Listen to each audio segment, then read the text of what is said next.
there's a saying, trust but verify. Yeah. But I trust beyond measure because I still believe there's good in the world. And there's a lot of people out there that don't trust at all. And they're like, well, yeah, but you trust and you get burnt. Or you can spend all your time looking over someone's shoulder and you get nowhere either. Right. Welcome to Beyond the Blueprint, powered by Contractors, Closers, and Connections, Orlando. Join me for in-depth interviews with some of the top commercial real estate and development executives in the industry. We uncover their success stories, their strategies, and their lessons learned along the way. Gain valuable insight whether you're a seasoned pro or just starting out. Part 2, sitting down with Richard Haines with RLH Construction. We learned how his $200 million company has grown, his background in philanthropy, and how Matthew McConaughey is one of his inspirations. Stay tuned for Part 2. Beyond the Blueprint podcast, we are sitting down with Richard Haines with RLH Construction, a rags to riches story, and now running a almost $200 million company. So I appreciate you sitting down. I appreciate the stories in part 1 of your origin story, where you came from. I think, we spoke off air, but there's a level of intentionality that is genuine there. I know that I personally, from a person that really enjoys that and really likes to see people who are giving back and making an impact, I really appreciate that. And I know a lot of people that don't really know that story. They appreciate that as well. You've made a substantial impact in a bunch of people's lives, whether you've seen it or not, whether it's your employees or even the philanthropy part of your business. And it just goes to show where you guys got today and how it got there. So we're going to jump into some questions. All right. I appreciate those kind words. Thank you. Yeah. So the first question we're going to go into, I'm going to go back to part 1 first. So you made a comment about surrounding yourself with people that are smarter than you. And I want to, there's a quote that says, if you're the smartest person in the room, you're probably in the wrong room. Or in the room by yourself. You're in the room, yeah. And so I want to just jump to that before we get into kind of some of the questions and just let you explain to, like, 1, where that came from, and 2, like, what mindset did you may have had to change in order to make sure that always was the case? I think it stems back to earlier we talked about my mentor, Tommy Tompkins, and, grew up the same way I did, kind of hard, old school, hard, worked for what he had.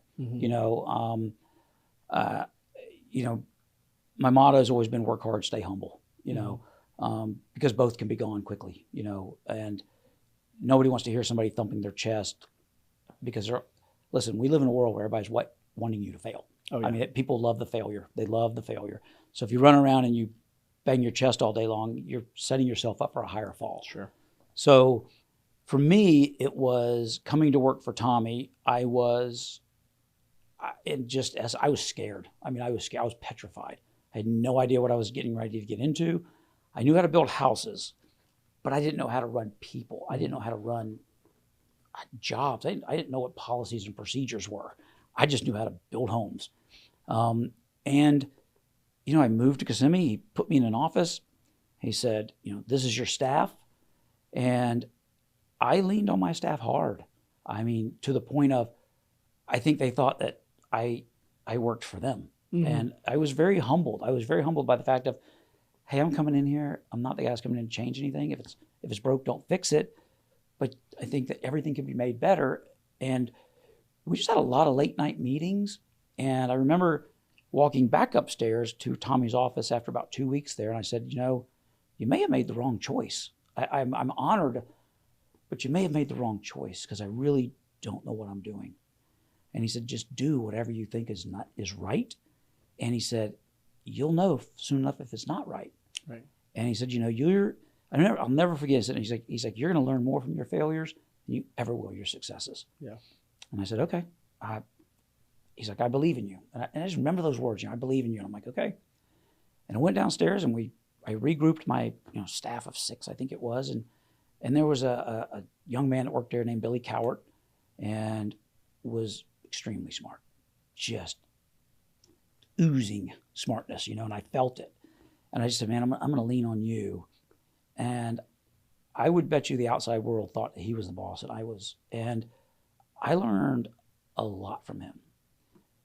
But what my greatest talent was encouraging people. Sure. There's rumors out there that I'm a hothead. I'm not. I am passionate. I'm extremely passionate. I can see that. Yeah, I'm extremely passionate. Passionate to the point where sometimes it could come off as I'm a raving lunatic. And, my passion is a clean job site, an organized job site, because what the outside world sees, if they see chaos, there must be chaos. Perception is reality. 100%, 1,000%. And so for me, it's, okay, this is the things I know. But what I don't know is I don't know finances. I didn't grow up reading spreadsheets. I didn't grow up looking at financials. So I leaned on him. I said, that's going to be your portion. And I'm going to trust you until I can't. And he said, well, what does that mean? I said, well, you'll know. You'll just know that if you ever make me look bad or you ever cheat, lie, or steal, there's never a reason to lie. Just tell me the truth. We'll deal with it, no matter what it is.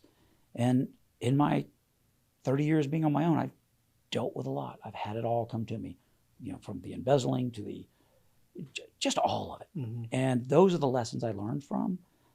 But I just rely on people. I hired a president. Day one, I gave him my office. He said, well, where are you going to sit? I was like, wherever. I'm a field guy. And I lean on people. And my first question, typically when they come to me with a question, is, well, what would you do? Mm-hmm. And they tell me, and I'm like, that sounds pretty good, And there's a level of trust there. It's I hired you to do this job, so I'm expecting you to do it. I trust. There's a saying, trust but verify. Yeah. But I trust beyond measure, because I still believe there's good in the world. And there's a lot of people out there that don't trust at all. And they're like, well, yeah, but you trust and you get burnt. Or you can spend all your time looking over someone's shoulder and you get nowhere either. Right. And then you waste a bunch of time and money because you're doing the job that they were supposed to do. Absolutely. Absolutely. And then I have a saying in our office that, I or you or any one of my employees, you can do anything, but you can't do everything. Right. And don't get me wrong, we have a handful of people in my office that don't delegate. They couldn't delegate to save their lives.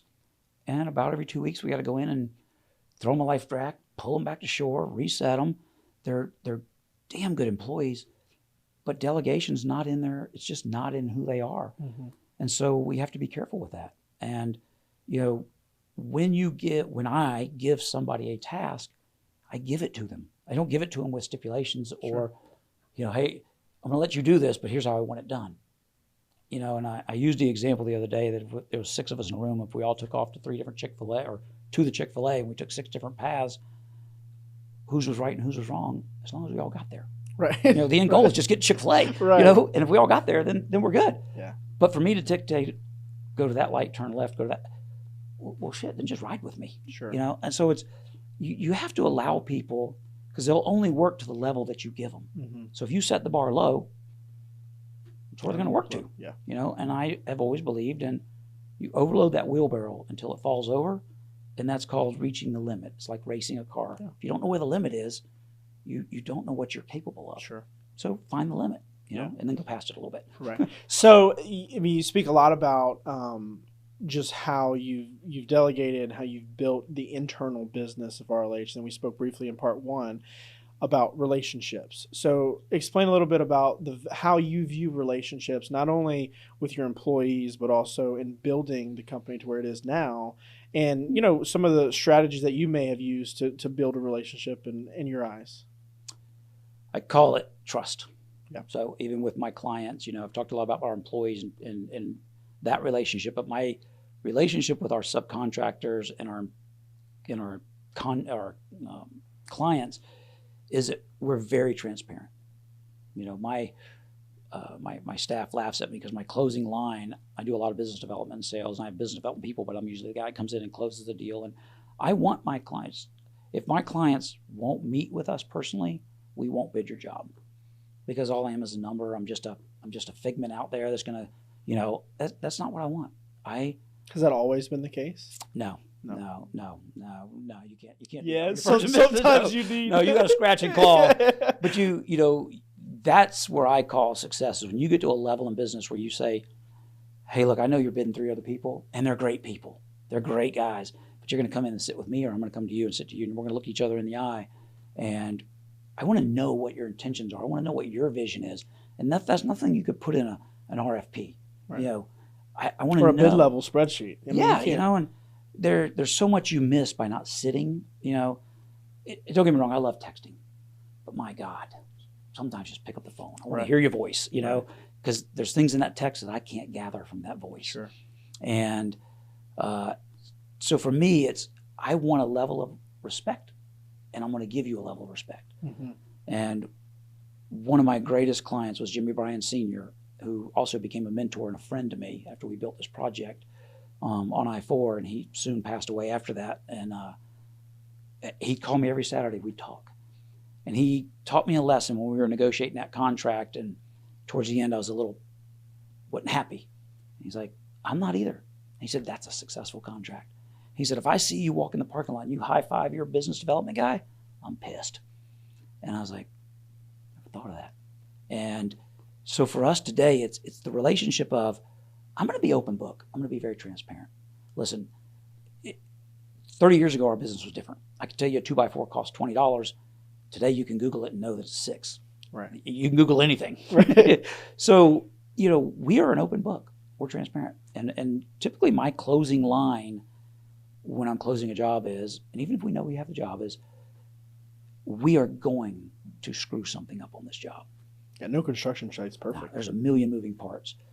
The one thing you can guarantee is I will not run from it.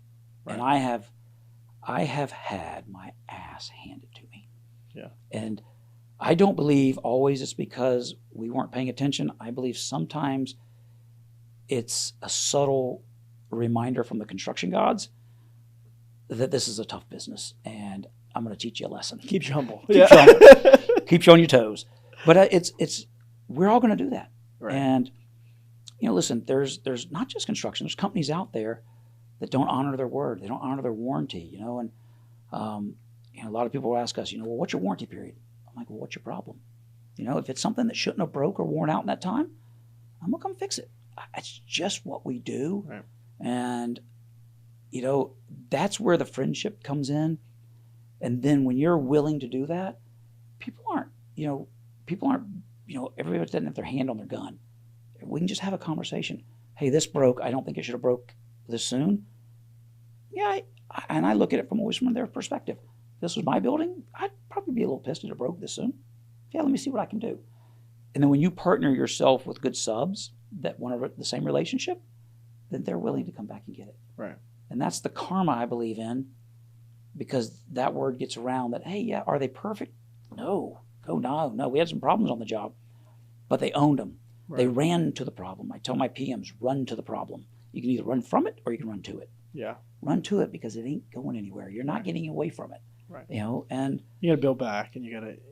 Don't get me wrong, it sucks. Yeah. It sucks. You got to break your checkbook out. It sucks bad. Let me ask you this: going from building the company from the start, let's just say RLH in general, what would you say would be the biggest misconception in building a big business, building a big company, or success in general that you wish you would have known? From my perspective or from the outside perspective? Both. Okay, the outside perspective is, man, he's lucky. God, he's lucky. And there's a saying that says, harder you work, luckier you get. Yeah, luck is when, you know, luck meets opportunity, or vision meets opportunity, and keep your eyes open, keep your head on a swivel. I used to fight it. It drove me crazy, absolutely crazy. Like, oh my God, you're so lucky. And the second misperception from the outside world is, and I don't get it quite as much now that I'm older, but when I was 30, 35 doing this was, so you took this over from your dad? And I'm like, yeah. I'm like, God, I wish. Man, I wish. It'd be a lot easier. I would love to have that head start, you know? Yeah. But it's, yeah. And I used to fight the lucky thing. I would just get so mad. I would be so angry because I'm like, you have no idea the bloody knuckles I have, you know, the bruises, the wounds. And now I just chalk it up to ignorance, you know? But I think the biggest misconception that I had is just how damn hard it was going to be. Like just how many moving parts there are, and that you can't do it all as much as you think. Do you wish you would have known that before? Like, do you think that if you would have known that before, it would have may have made you step back a little bit? Because you're a risk taker, right? I think ignorance is bliss Yeah, sometimes, yeah. and I think my ignorance was very bliss. Yeah. I think it would have tamed my ability to jump in. And when I say I'm a risk taker, I mean, listen, in the day I bet the farm. Well, I'm still willing to bet the farm if I'm doing the right thing. Mm-hmm.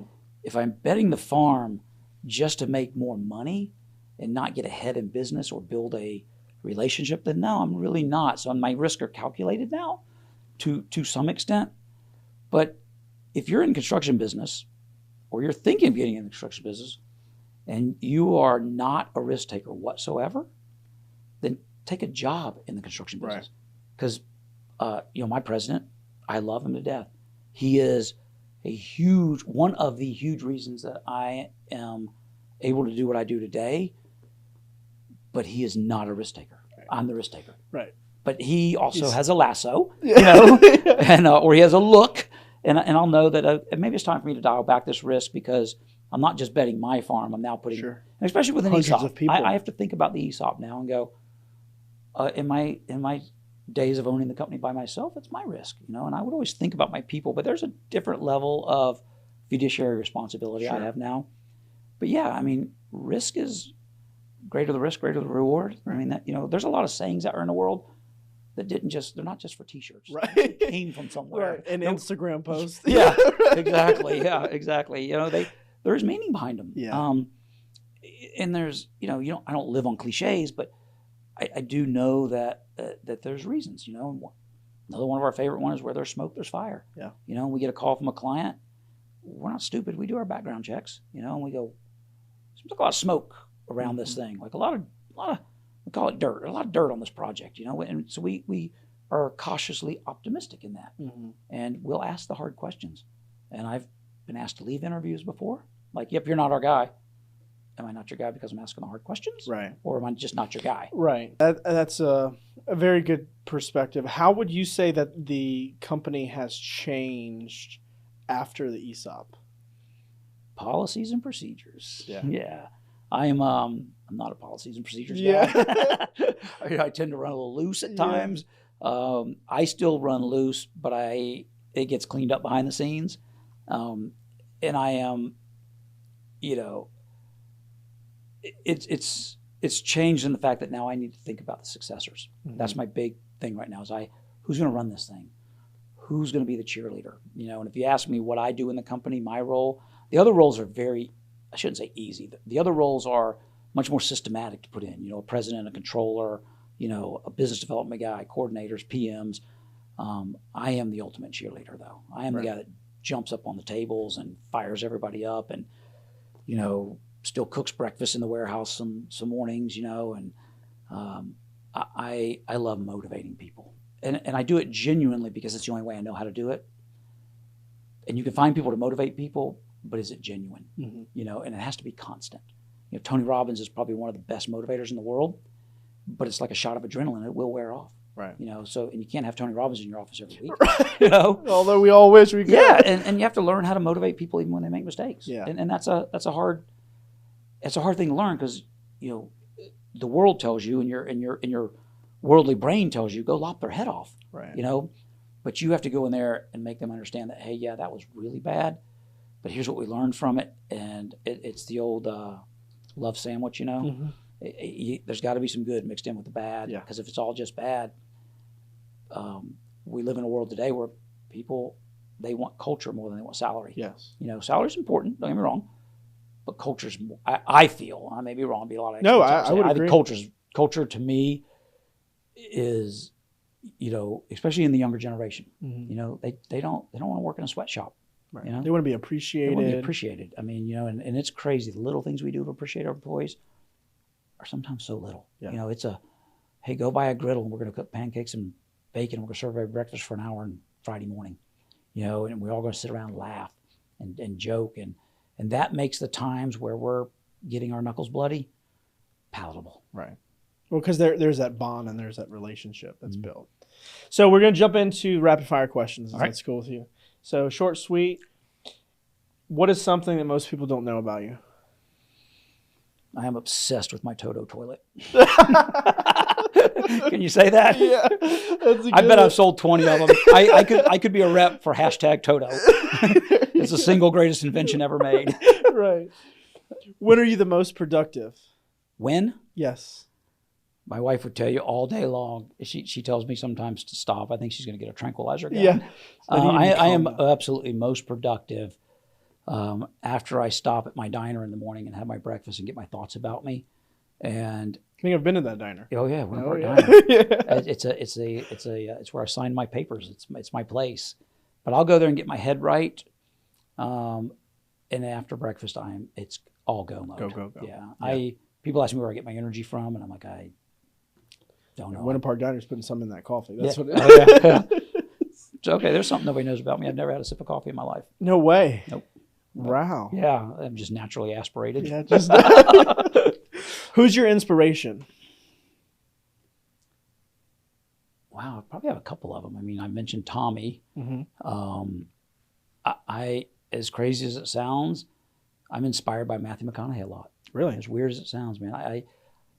I know he speaks, and I know his podcast, if you will, or whatever you call him when he gets out. And I may be way off. And if I am, I hope he calls me and tells me. I'd love to have 15 minutes with him.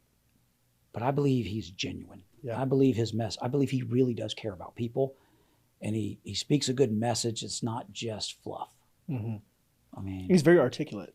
Very articulate. Yeah. And I would say that, the other thing most people don't know about me, I said I grew up religious. I'm very spiritual today. But I still believe in faith in God. Yeah. That there's a reason we're doing what we're doing. Absolutely. And I believe there's a reason that there's someone there that we can fall back on. And the reason I say faith in God is because you can't have one without the other. Sure. I have to have faith that there's a God out there that's going to not always just pick me up, but pick me up and teach me the lesson of what I did wrong. Save you, protect you, guide you. There's got to be something out there, a higher power that you reach to. Yeah. What is something new happening in your life? Big married guy. I'm married, man. I have found my best friend. That's I have awesome. found my partner. And she works as hard as I do. And sometimes I hate it because we're working that balance and we're trying to find it. But it is so refreshing in the world that I've come from to find somebody that supports me the way she supports me. And she doesn't always love it. We have a bond. Don't bring your work into the home. Sit in the driveway for 20 minutes if you have to. Unwind your head. But she is my biggest cheerleader and will tell me, do you want to do it? Do it. You want to jump off that cliff? Do it. And she'll sit back and go, God, I hope the water's deep. Yeah.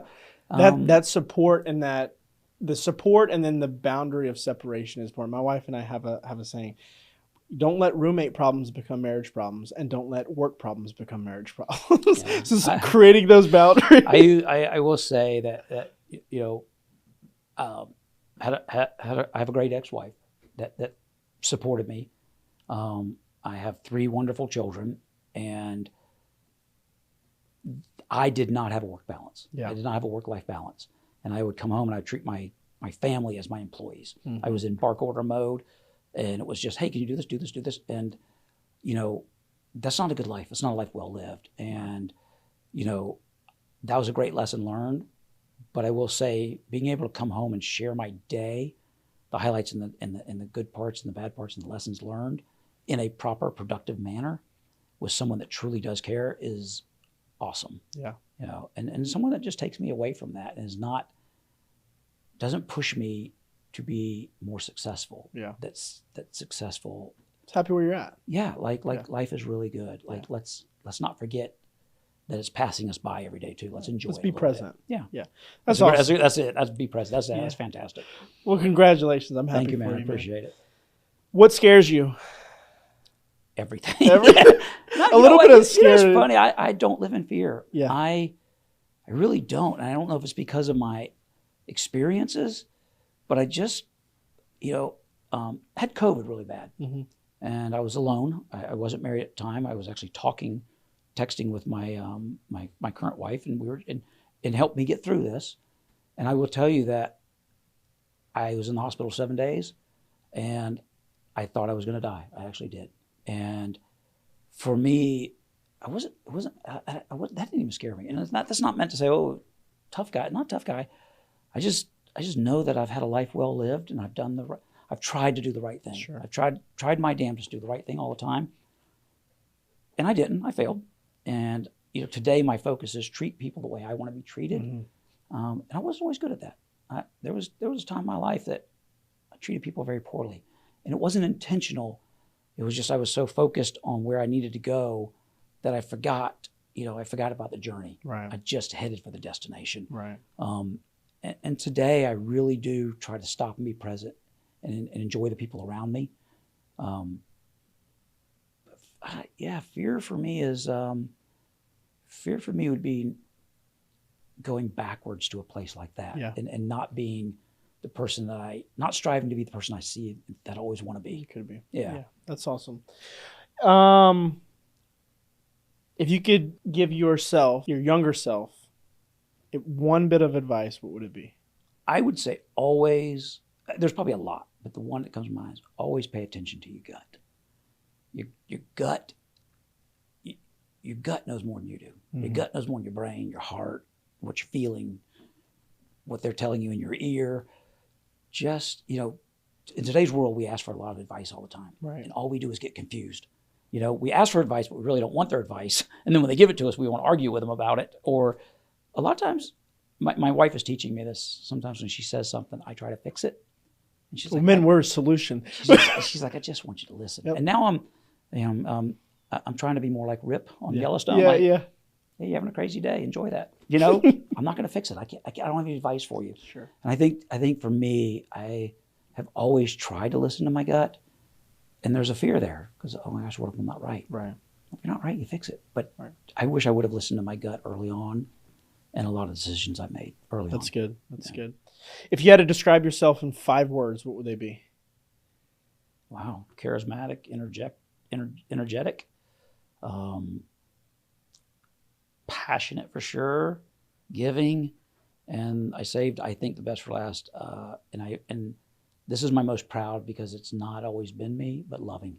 I don't really think I knew what love was, and that's weird because I have kids and I know there's an unconditional love, but I really didn't know what the word love really meant and stood for because we use it so loosely that we love Chick-fil-A, we love hamburgers, we love French fries, we love everything we love today. So when you use the word I love you to somebody, I feel like it's become very diluted. Sure.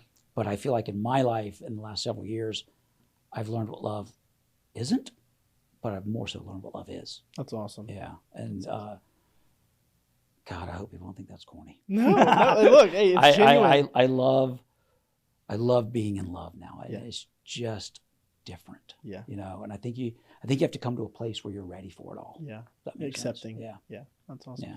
Last question. If you could ask God one thing, what would it be? Am I going to make it? Am I getting in? Am I getting in? Am I going to make it? I would ask him, in all honesty, I probably wouldn't ask him, but I would, if I could tell him one thing, I'd say I really did try to do the best I could. That's awesome. Really did. I failed on many, many levels, and I disgraced the 10 Commandments on many, many levels. And I'm sorry, but my question would be do you know my heart and I really did try? It was never intentional. Yeah. So Scripture says God judges a man's heart. Yeah. David was a man after I'm hoping for that. Yeah. I'm hoping for that. That's awesome. Richard, man, I really appreciate you sitting down. It's been a pleasure to just learn about you and get your story shared. So Beyond the Blueprint, stay tuned for our next episode. Sitting down here with a ton of guests that are key players like Richard in the commercial real estate and development industry. Thanks. Stay tuned for more.